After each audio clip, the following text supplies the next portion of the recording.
ಜಿ5 ಇರುವಾಗ ನೀವು ನಿಮ್ಮ ನೆಚ್ಚಿನ ಶೋಗಳನ್ನ ಎಂದಿಗೂ ಮಿಸ್ ಮಾಡಿಕೊಳ್ಳುವುದಿಲ್ಲ. ಅದು ಸಂಪೂರ್ಣ ಉಚಿತವಾಗಿ. ಈ ಜಾತಕ ಯಾರ್ದಮ್ಮ? ಅದು ನನ್ ಗಂಡಂದು ಸ್ವಾಮಿ. ಅವರಿಗೆ ತುಂಬಾ ಸಮಸ್ಯೆಗಳು ಎದುರಾಗ್ತಿದೆ. ಲೆಕ್ಕ ಇಲ್ಲದಷ್ಟು ಅಪಾಯಗಳು ಬರ್ತಿದೆ. ಏನಾಗ್ತಿದ್ಯೋ, ಯಾಕೆ ಹೀಗಾಗ್ತಿದ್ಯೋ ನನ್ಗರ್ಥ ಆಗ್ತಿಲ್ಲ. ಜಾತಕದಲ್ಲಿ ದೋಷ ಇದ್ರೆ ಅದಕ್ಕೆ ಯಾವ್ದಾದ್ರೂ ಪರಿಹಾರ ಕೂಡ ಹೇಳಿ ಸ್ವಾಮಿ. ಹೇಳ್ತೀನಮ್ಮ.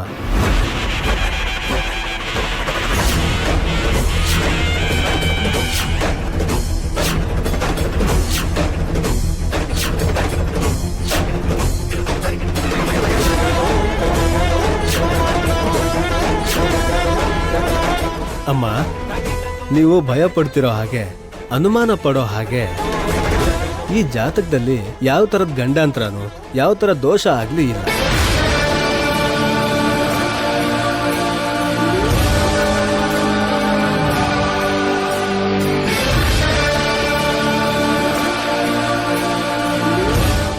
ಎರಡು ಜಾತಕನೂ ಸೊಗಸಾಗಿದೆ. ನೀವು ನಿಶ್ಚಿಂತೆಯಿಂದಿರಿ.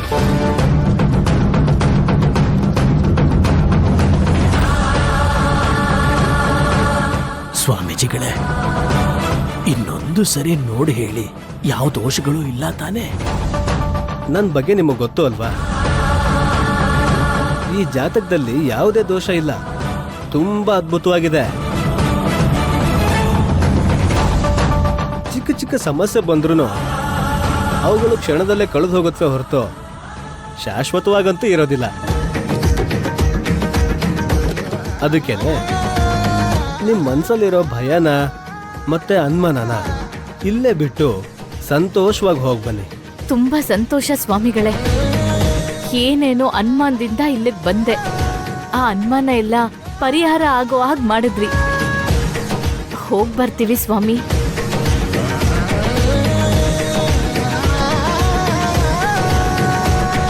ಹೋಗಿ ಬರ್ತೀವಿ.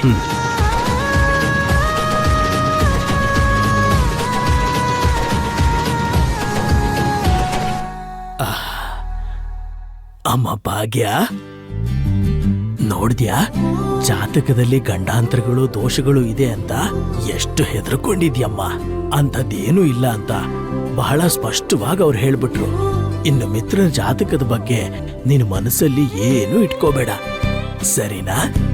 ಸರಿ ತಾತ. ಸರಿನಮ್ಮ, ಹೋಗೋಣ್ವಾ? ನೀನು ಮನೆಯಲ್ಲಿ ಹೇಳ್ದೆ ಬಂದಿದ್ಯಾ ಅಂತ ಅನ್ಸುತ್ತೆ. ಅವರೆಲ್ಲ ನಿನಗೋಸ್ಕರನೇ ಕಾಯ್ತಾ ಇರ್ತಾರಮ್ಮ.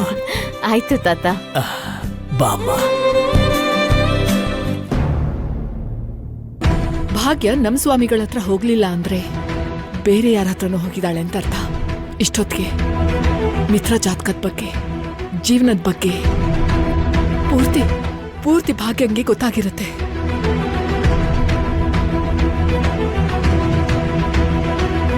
ಇಷ್ಟು ದಿನ ಭಾಗ್ಯಂಗ್ ಗೊತ್ತಾಗದೆ ಕಾಪಾಡ್ಕೊಂಡಂತ ಸತ್ಯ ಇವಾಗ ಅವಳಿಗೆ ಗೊತ್ತಾಗಿರುತ್ತೆ.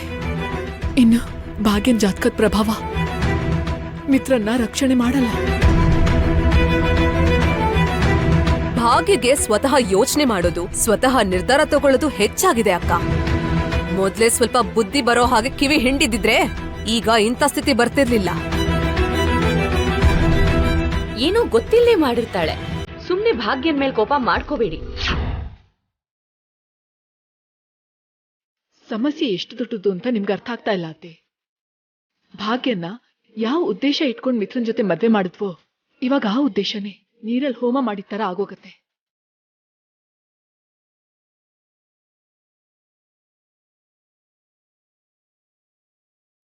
ಭಾಗ್ಯನ್ ಜಾತಕ ಮಿತ್ರನ್ಗೆ ರಕ್ಷಾ ಕವಚ ತರ ಇರುತ್ತೆ ಅಂತ ಅನ್ಕೊಂಡ್ರಿ ಇವಾಗ ಪ್ರಭಾವ ಕಡಿಮೆ ಆಗೋ ಪ್ರಮಾದ ಎದುರಾಗಿದೆ. ಕೇವಲ ಭಾಗ್ಯ ತನ್ನ ಸ್ವಂತ ನಿರ್ಧಾರ ತಗೊಂಡು ಹೋಗಿರೋದ್ರಿಂದನೇ ಇದೆಲ್ಲ ಆಗ್ತಿರೋದು.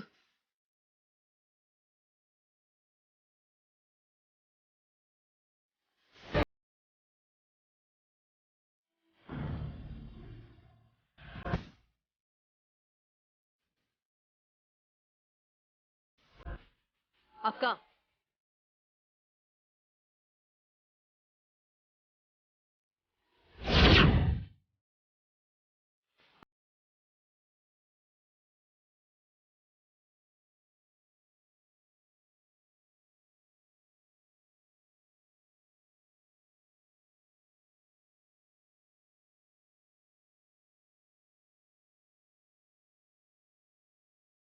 ನಿಂತ್ಕೋ ನಿಂತ್ಕೋ ನಿಂತ್ಕೋ ನಿಂತ್ಕೋ.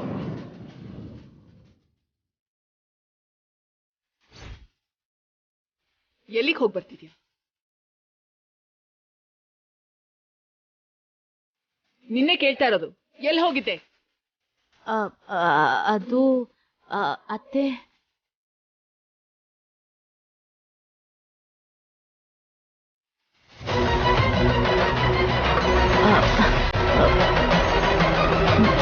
ಮಿತ್ರ ಅವ್ರ ಜಾತಕನ ತೋರ್ಸೋಕ್ ಹೋಗಿದ್ದೆ.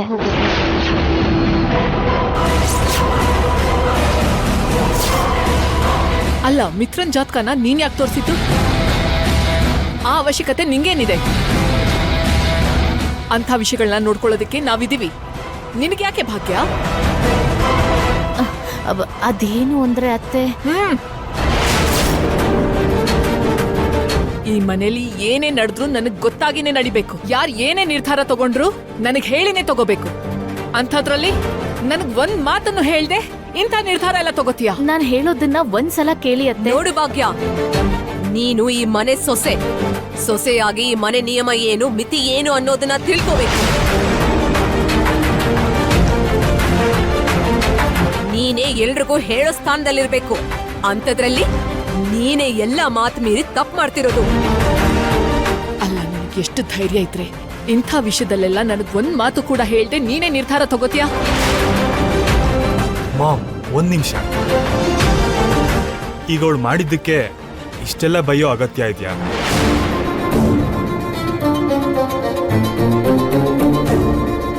ಅತ್ತೆ ಹೇಳೋದು ತಪ್ಪಲ್ಲ ಮಿತ್ರ ಅವ್ರೆ.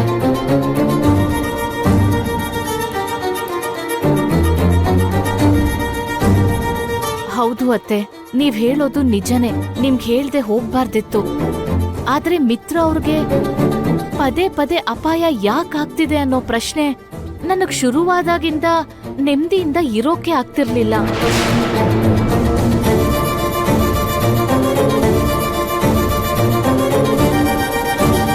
ಮಿತ್ರ ಅವ್ರ ಜಾತಕದಲ್ಲಿ ಯಾವ್ದಾದ್ರೂ ಗಂಡಾಂತರ ಇದೆಯೇನೋ ಅನ್ನೋ ಅನುಮಾನದಿಂದ ನಂಗ್ ಚಿತ್ರ ಹಿಂಸೆ ಆಗ್ತಿತ್ತು.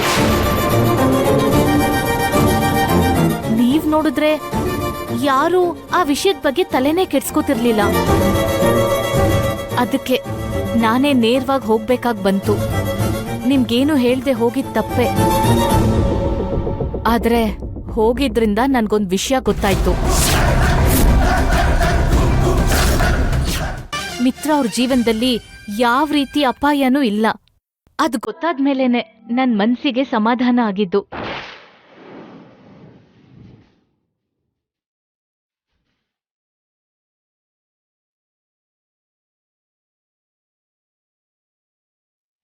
ಅಲ್ಲ, ಈ ಭಾಗ್ಯ ನಿಜವಾದ ಸ್ವಾಮಿಗಳ ಹತ್ರನೇ ಹೋಗಿದ್ಲಾ? ZEE5 ಆಪ್ ಡೌನ್ಲೋಡ್ ಮಾಡಿ ಎಲ್ಲಾ ಸಂಚಿಕೆಗಳನ್ನು ಸಂಪೂರ್ಣ ಉಚಿತವಾಗಿ ನೋಡಿ.